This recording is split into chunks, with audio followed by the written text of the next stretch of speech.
তো আসসালামু আলাইকুম বন্ধুরা, তো চলে আসলাম নতুন একটি ব্লগ নিয়ে। তো চলিতেছে কাঁচা আমে কাঁচা মানে আমের সিজন। তো এই আমের সিজনে যদি কাঁচা আম ভর্তা না খাই তাহলে কেমন হয়। তো আজকে আপনাদেরকে কাঁচা আম ভর্তা করে দেখাবো আর কি। তো চলুন শুরু করা যাক। তো আমরা এখন কাঁচা আমের উদ্দেশ্যে রওনা দিতেছি। তো গাছের কাছে যাবো, এখন গাছ থেকে আমটা পাড়তে হবে প্রথমে। তো এই যে দেখতে পাচ্ছেন আমরা মানে আমের কাছে যাচ্ছি। আর কি, ভালো নাই কিন্তু ভাই, প্রচুর জঙ্গল। তো এই জঙ্গল এড়িয়ে গাছের কাছে যাইতে হবে। আর আমরা গাছের উপরে ওঠার চেষ্টা করব, দেখি উঠতে পারি কিনা। তো আমগুলো অলরেডি পেরে ফেলেছি। তো বেশ কয়েকটা আমই পারা হয়ে গেছে। তো এগুলা হচ্ছে কাঁচা মিঠা আম, অনেক সুস্বাদু। তো এখন এগুলাকে নিয়ে যাব বাড়িতে। আমগুলা বাড়িতে নিয়ে আসলাম। তো এগুলাতে এখনো অনেক কষ আছে। তো এই কষগুলা ভালোভাবে ধুইতে হবে। তো ধোয়ার জন্য মগের মধ্যে পানি নেওয়ার জন্য টিউবওয়েল পাড়ে আসলাম। তো মগটা বোঝাই করে নিলাম। নেওয়ার পর পা ধুলাম। তো অনেক গরম, আমি মুখে কিছু পরিমাণ পানি দিয়ে নিলাম। তো এখন আমগুলা এই বাটিতে ধুবো। তো ধোয়ার জন্য আমি মোটরটা বন্ধ করে দিয়ে আবার চলে আসলাম ঘরে।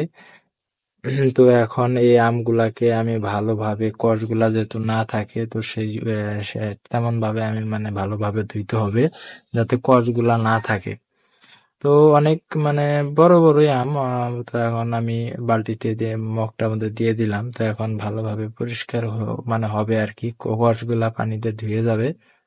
তো বাদ বাকি যে কয়েকটা আম ছিল, সে কয়েকটা আম আমি উপরে রেখে দিলাম পরে খাওয়ার জন্য। তো এগুলাকে এগুলা ধোয়া হয়ে গেলে তো এগুলাকে কাটতে হবে, সেই জন্য আমি একটা বাটি নিলাম। তো এই বাটিতে আর কি কুচি কুচি করে রাখবো আর কি, যেহেতু ভর্তা করব সেহেতু বাটির প্রয়োজন আছেই। তো এখন আমি পুনরায় ভাবে বাটিটা ভালোভাবে ধুয়ে নিব। ধুয়ে নেওয়ার পর এখন আমি কাটার জন্য আর কি বটি সবকিছু ম্যানেজ করে ফেললাম। তো এখন একটা একটা করে মগ থেকে আম নিয়ে ছিলতে হবে। তো একটা একটা করে ছিলিতে অনেক সময় লাগবে, সেই জন্য আমার মানে সহযোগিতা করার জন্য আমার ভাইস্তা এসে গেছে আমার সাথে।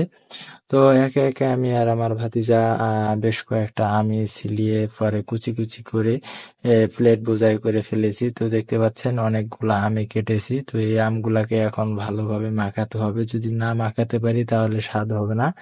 তো এখন মাখানোর জন্য সর্বপ্রথম মরিচ এবং লবণ সাথে দুইটা একসাথে আর কি এগুলা মাখাতে হয়। মানে মাখালে, কাঁচা মরিচ দিয়ে মাখালে অনেক মজাই লাগে। তো সেজন্য প্রথমে কাঁচামরিচ দিয়ে নিছি, তারপর এখানে লবণ দেওয়া হয়েছে। তো এগুলা ভালোভাবে এখন মিক্স হচ্ছে। তো এগুলা ভালোভাবে মিক্সার হয়ে গেলে এখন এগুলাকে সম্পূর্ণভাবে মানে আর কি মাখাতে হবে। সেজন্য আমি মাখানো শুরু করে দিয়েছি।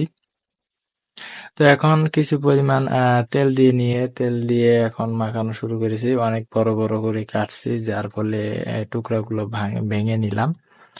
তো ভাঙার পর আমার আর তর ছিল না, আমি একটা খেয়ে নিলাম। তো পরে একবারে রেডি হয়ে গেলে, প্রস্তুত হয়ে গেলে আমি আর আমার ভাতিজা খাওয়ার জন্য চলে আসলাম। তো এখন এক এক করে খাচ্ছি, দেখি অনেক মজা লাগে। তো আপনারাও চেষ্টা করবেন।